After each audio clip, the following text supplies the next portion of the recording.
I don't see anything wrong with what Shedeur does. I love his personality. If the four of us were running the Cleveland Browns and we had to feed our family based on the reasonable likelihood of good quarterback play. Bernie Kosar just went off on Jimmy Haslam, the man who took the Cleveland Browns to the AFC Championship game in 1986 and 1987, the most beloved quarterback in franchise history, 6.5 months after an organ transplant at a charity bowling event.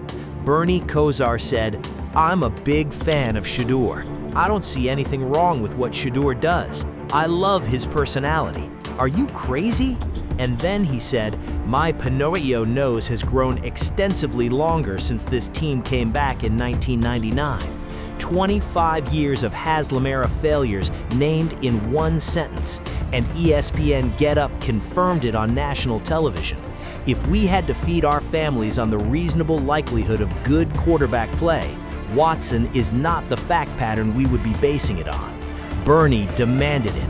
ESPN confirmed it. Here's every word. Here is the full Bernie Kosar credibility context that makes his Shedeur endorsement the most powerful possible organizational demand for QB1, and why "I don't see anything wrong with what Shedeur does" is the most significant quarterback evaluation statement made by a Cleveland Browns legend in 25 years. Bernie Kosar played for the Cleveland Browns from 1985 to 1993.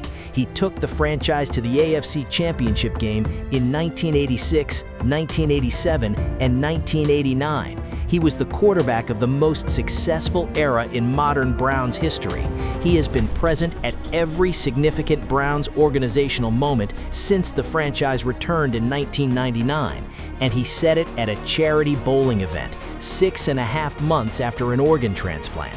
In the fourth quarter of his life, as he described it himself. Not a television obligation, not a contracted media appearance, a genuine, voluntary, unprompted statement of organizational conviction. 6.5 months post-organ transplant, showed up to a charity bowling event and said, "I'm a big fan of Shedeur. I don't see anything wrong with what Shedeur does. I love his personality. Are you crazy?" That is Bernie Kosar, the franchise's own QB legacy, physically showing up in the fourth quarter of his life to demand the organizational decision-makers get the quarterback right for the first time since he was playing. And here is the Pinocchio nose statement that makes Bernie's endorsement a direct shot at Jimmy Haslam's 25-year organizational record. Bernie said, "I tend to always want to be positive, but my Pinocchio nose has grown extensively longer since this team came back in '99, because here we are in June. I wouldn't want to be negative here. Sometimes I don't want to say I lied, but I wanted to find the positive stuff." The team came back in 1999 under Al Lerner. Haslam bought it in 2012, and Bernie's Pinocchio nose, his self-described inability to find genuine optimism, has been growing for the entire organizational era, until Shedeur. Bernie said explicitly, "I'm not just doing that this year because I really do believe in Shedeur. My Pinocchio nose has grown longer since 1999. That is 25 years of Haslam-era organizational failure acknowledged by the franchise's own QB legend. And then, I really do believe in Shedeur. I wasn't just doing that this year."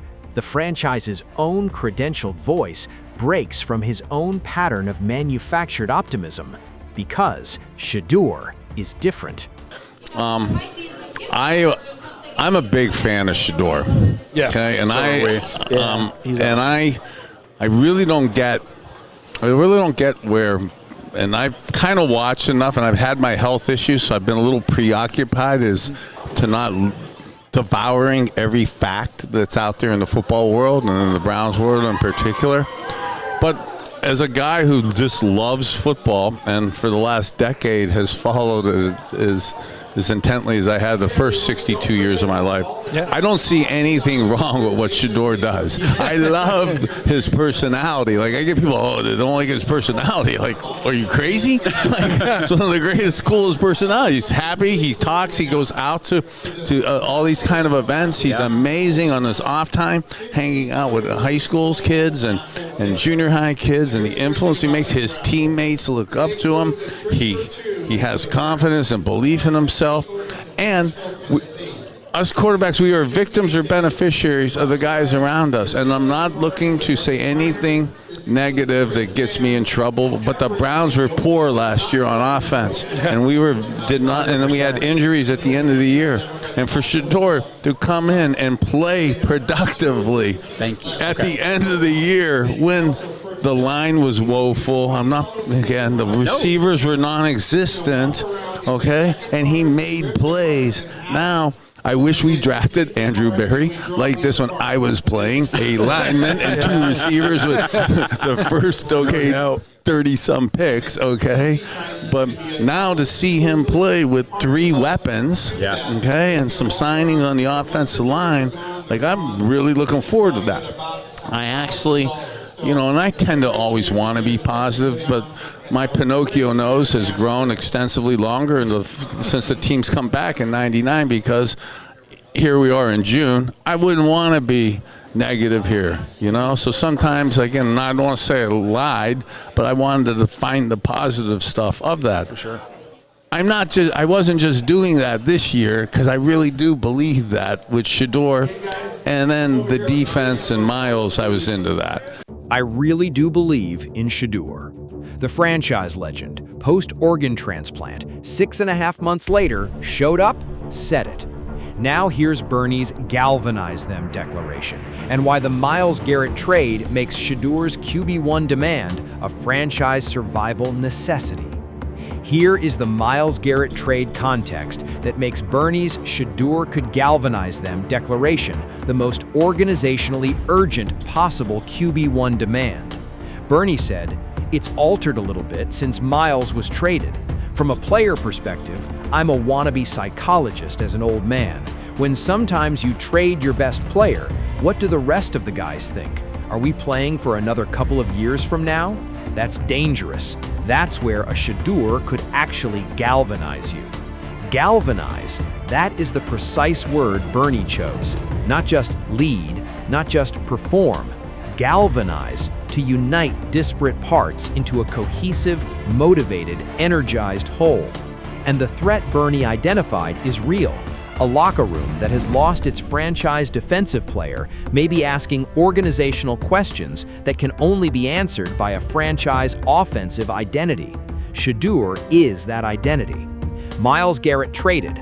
What does the rest of the locker room think? Are we playing for another couple of years from now? That is Bernie Kosar, the franchise's own QB legend, identifying the post-Garrett locker room question, and then naming Shedeur as the answer. A Shedeur could actually galvanize you. The organizational math is Garrett gone plus Watson as bridge plus Shedeur on the bench equals locker room mortality. Garrett gone plus Shedeur as QB1 equals franchise identity established. Bernie sees it, ESPN sees it, and Haslam has to decide. And here is the ESPN Get Up panel verdict that confirmed Bernie's organizational demand with the most brutal possible national media language. The panel said about Watson, he's played 19 games. He didn't tear his Achilles tendons once, he did it twice. He played 7 games 2 years ago. If the 4 of us were running the Browns football team and had to feed our family based on the reasonable likelihood of good quarterback play, that is not the fact pattern we would be basing it on. Not the fact pattern, meaning Watson's history, 19 games, 2 Achilles tears, haven't been 100% since September 2023, $230 million guaranteed, and ESPN said, not the basis for a starting QB decision. Bernie said, I don't see anything wrong with what Shedeur does.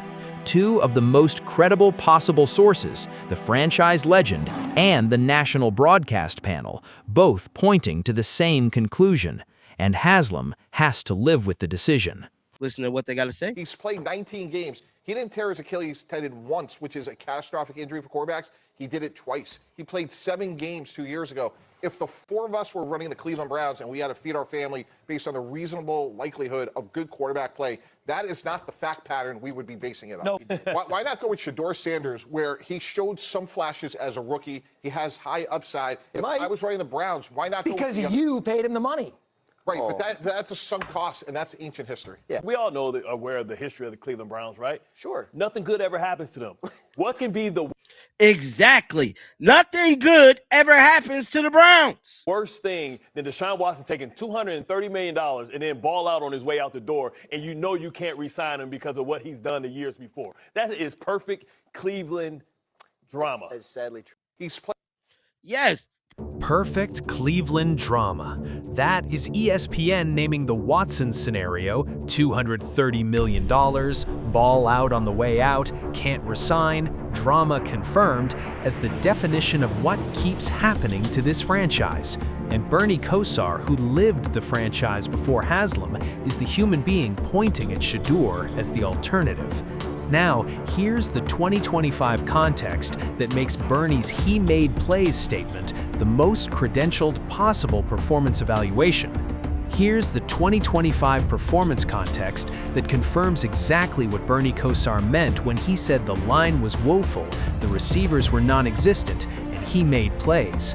CBS Sports confirmed Shedeur Sanders faced pressure on an NFL-high 51% of his dropbacks in 2025, the highest of any quarterback in the entire league, despite being blitzed at the 7th lowest rate.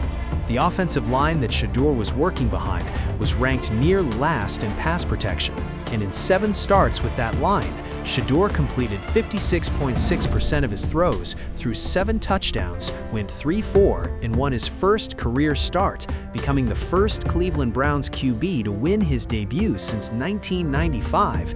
The ESPN Get Up panel was quoting the same reality Bernie described. He showed some flashes as a rookie.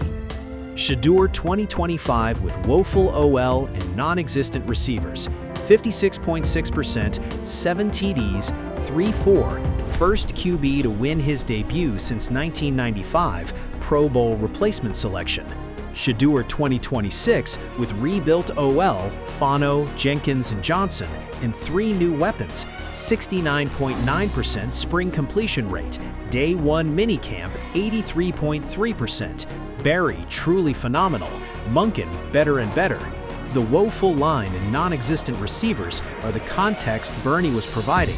The 3 weapons and OL signings are the reason he said, "I'm really looking forward to it." The ESPN panel confirmed, the money is a sunk cost. Why not go with Shedeur? The Browns legend and the national panel both concluded the same thing. And here is the pre-draft Bernie confirmation that documents his Shedeur conviction was never a post-draft narrative. It was established before Shedeur was even selected. BrownNation.com confirmed in March 2025, before the 2025 NFL Draft, Bernie Kosar said on ESPN Cleveland, "I have really high expectations for both Cam Ward and Shedeur Sanders.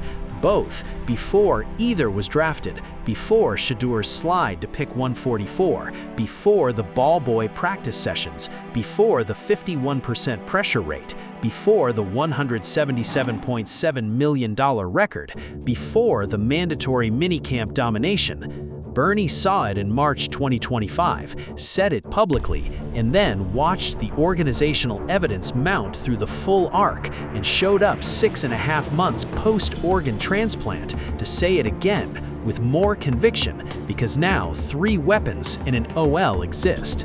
Here is what Bernie's goes off actually means. Not a television appearance, not a contract obligation. A legend showing up to a charity bowling event 6.5 months after a transplant and saying, "I don't see anything wrong with what Shedeur does. Are you crazy? I love his personality." Named the woeful 2025 OL and non-existent receivers and confirmed Shedeur made plays anyway. Said Shedeur could galvanize this locker room after the Garrett trade. Confirmed my Pinocchio nose has grown longer since 1999. 25 years of Haslam-era failure acknowledged. Not just doing that this year, I really do believe in Shedeur. ESPN Get Up confirmed. Not the fact pattern we would feed our families on. $230 million is a sunk cost. Why not go with Shedeur? That is a perfect Cleveland drama. 3 weapons and OL signings now in place. Barry, truly phenomenal. Monken, better and better. And the franchise's own QB legend and the national panel demanded the same thing. Drop a comment. Does Bernie Kosar's 6.5 months post-transplant endorsement of Shedeur prove that even the franchise's own history is demanding the QB1 decision?